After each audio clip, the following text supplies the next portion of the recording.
25-year-old Radhika Yadav, a state-level tennis player who lived in Gurugram, was shot 4 times in the back of her head while cooking breakfast at her home in Gurugram by her own 51-year-old father.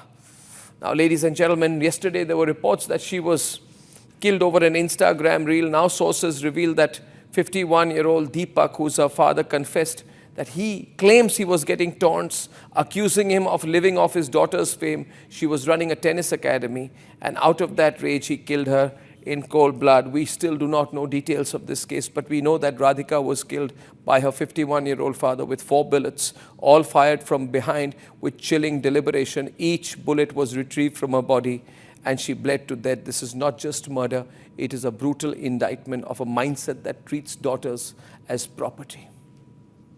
That treats daughters as property, not people. When obedience is demanded at gunpoint, society must ask, how did we come to this point? Radhika had a promising future ahead.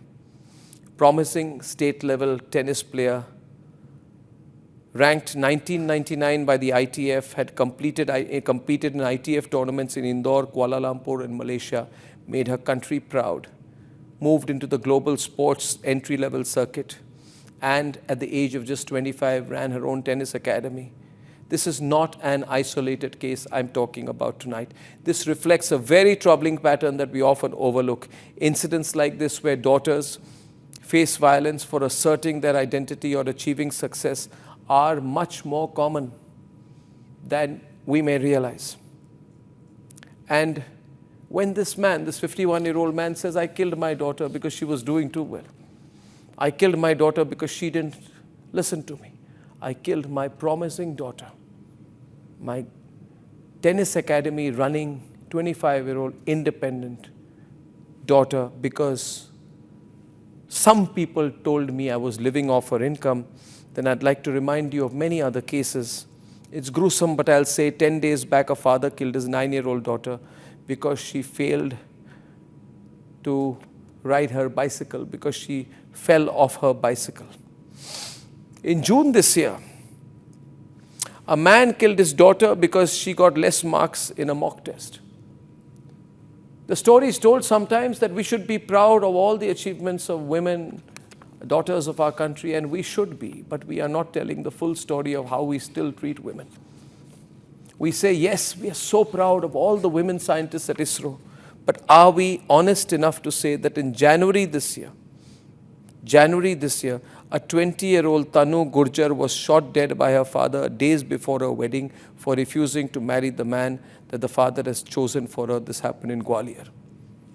We talk about all the incredible women achievers of this country, and we're so proud of them, aren't we? We're so proud of Sania Mirza, aren't we? But then there's also the case of Radhika Yadav, probably inspired by Sania Mirza, but shot at for just achieving things on her own by her own father. In December last year in Uttar Pradesh's Bulandshahr, a man named Naveen killed his own daughter for refusing a marriage proposal he had arranged at that point of time. In November last year, a 40-year-old man killed his 18-year-old daughter because she took time to finish cooking and cleaning the house. In April last year in Delhi's Bhajanpura area, 46-year-old Mohammad Shahid slit the throat of his 22-year-old daughter Shaina and his younger brother because of his suspicion. Now, if we can't protect our daughters from their own families, then what are we even building as a nation? We talk about being Viksit Bharat, we will be, but I keep saying a country does not become Viksit by developing purchasing power parity or GDP per capita alone. And there are some people in this country who call this honor killing. I say, don't you dare call this honor killing. There is no honor here. There is only shame. Shame covered in the noise of despicable and stinking patriarchy, fed by insecurity and executed in cowardice. It is time we stop hiding behind culture and call this what it is. This is not an honor killing, it is premeditated murder sanctioned by mindset. Let this be a moment of national soul searching.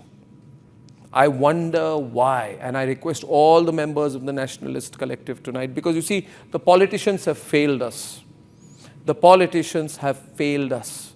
I repeat for a third time tonight, when it comes to be counted, the politicians fail the people of this country. And when politicians fail, society must awaken. Therefore, I call upon all of you, use the Nationalist Collective as your forum.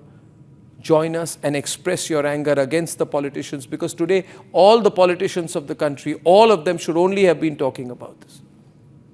And in all the cases I mentioned, remember, politicians didn't speak because, see, politicians don't want to tread on the toes of vote banks. They look at everything, these politicians, as vote banks.